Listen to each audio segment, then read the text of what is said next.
What is the difference between a violin and viola? Does anyone know? Viola's there. Yeah, that's a fact though. An A. It's really good though. The viola burns longer, the viola holds more beer, and you can actually tune a violin. So I'll be talking to you about violin and viola and their differences. And a little background information, I've been playing for 10 years now, and about 90% of the time everyone's been calling it a violin, even though I've told them to play viola. So it just gets really easily confused. And even in the past, I played viola for my music class, and the guy happened to like me in that class. And right after that class, he came up to me and he told me that I played violin beautifully. So that was really bad, knowing that he was a music teacher. That was really bad. So today I will help you tell the violin and viola apart. I'm going to give a little bit of the history behind it and the differences and show you what it sounds like. So first of all, I'll give you some history behind it. Violin and viola first appeared around 1500s, and it was created by, according to Morris Riley, it was created by Andrea Amati and Gasparo da Solo, and they created instruments that today resemble the modern-day violin and viola. And there's a supported theory that violins came later, they appeared later, and that violas came first, because viola, the term viola was the only term for the instrument that remained the same.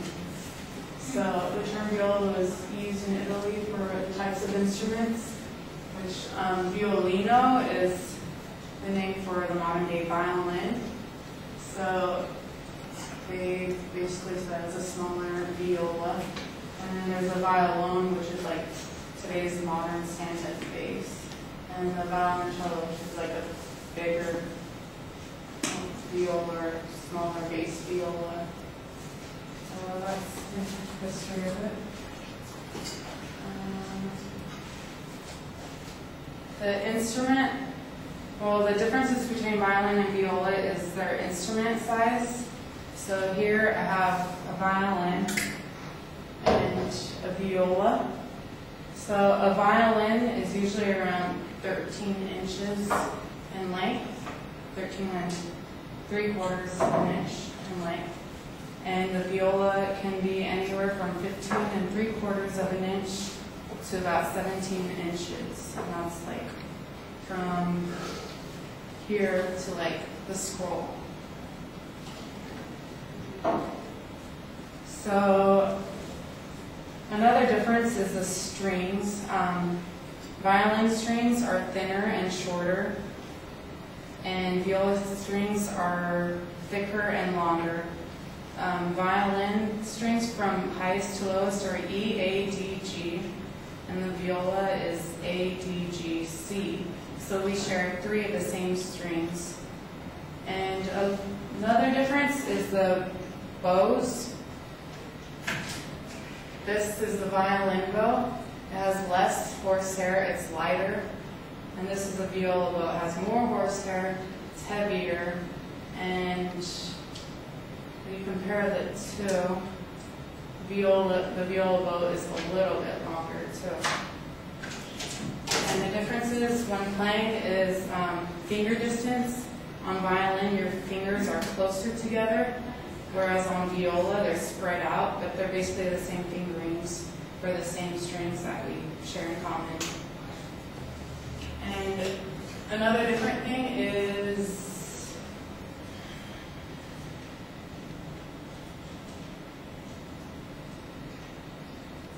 reading music. Here we have violin, which is violin is written in treble clef when you read the music. And this is viola, and this is an alto clef. So here we have the same notes. They're just written out in the different clefs. And violin and viola differ in sound.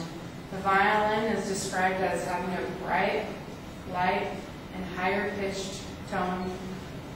And for viola, according to the Britannia Encyclopedia, they said that the viola's tone is darker, weightier, and warmer than that of violin. So I'm going to play Jesu Joy Man's Desiring by Bach, first on violin and then on viola.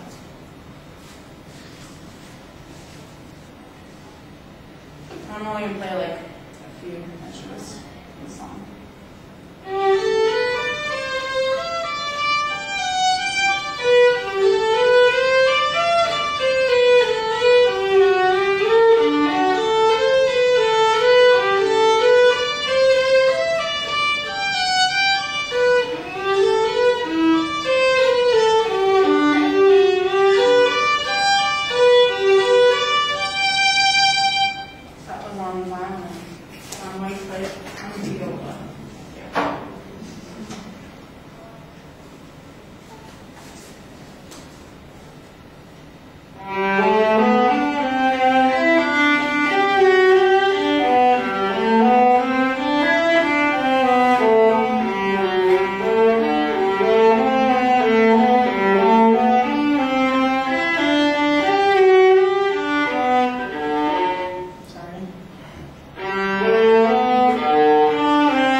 Now that I've given you the information on the differences between violin and viola, and I've showed you what they look like, and I've showed you their bows, and I've also showed you what they sound like, hopefully you'll be able to differentiate between the two different instruments. Thank you very much.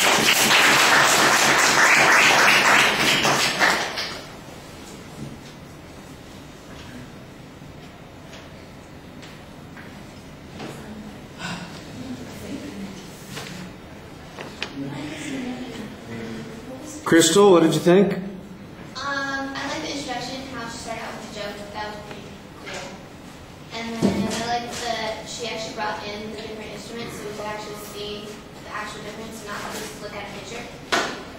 And it seemed like sometimes the transitions were a little difficult because there was kind of a couple pauses there.